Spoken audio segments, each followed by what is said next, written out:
Chairman. And General McKenzie, General Townsend, thank you for being here.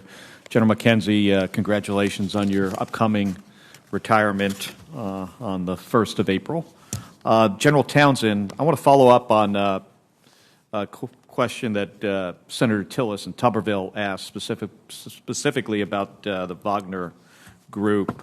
I know, that you share this committee's concern about the Russian illegal invasion of Ukraine, and our allies have come together to cut off Putin's support around the world and the influence that he has.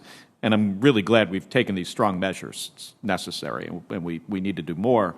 But we also need to continue to monitor Russian-backed activity around the world. So specifically with regards to the Wagner Group in Africa, I find this increasing presence disturbing and affects our strategic goals in the area. So, General, specifically, how do you see the Wagner Group's activity impacting our efforts to, one, suppress violent extremist groups, and two, support a transition to democratic governance in the region?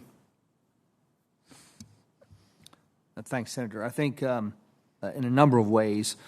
First, for example, overflight permissions. So with a continent as vast as Africa, we absolutely depend on air movement for everything.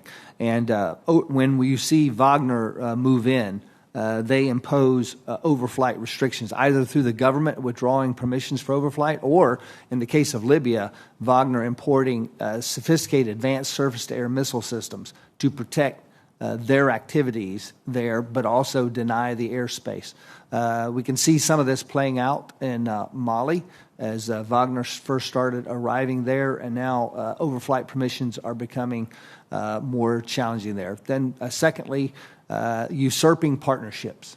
So as we've seen, it just happened just now in Mali, the Malian government has asked the French forces to depart and instead have invited in this Russian PMC.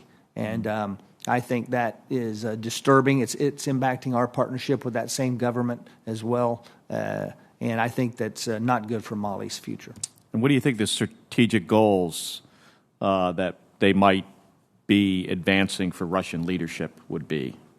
Like, what's the overall goal here? So for Wagner, they are guns for hire. They're a for-profit organization, and they are going to be extracting natural resources out of Africa. And we see this in all the countries that they're located in, whether it's oil, gas, gold, diamonds, strategic minerals. That's what they're going to be going after, and that's how they're probably going to earn their remittance. But at what they're doing for the Kremlin, though, is they're usurping those partnerships. They're displacing Western influence, like France, for example, in Mali. And I think that's what they're trying to block us out, and Wagner's trying to make a profit while they do it. And it sounds like they're being somewhat successful. So what do we need to be doing? What kind of changes do we need to make, either alone or with our partners, to counter this expanding Russian influence in the region?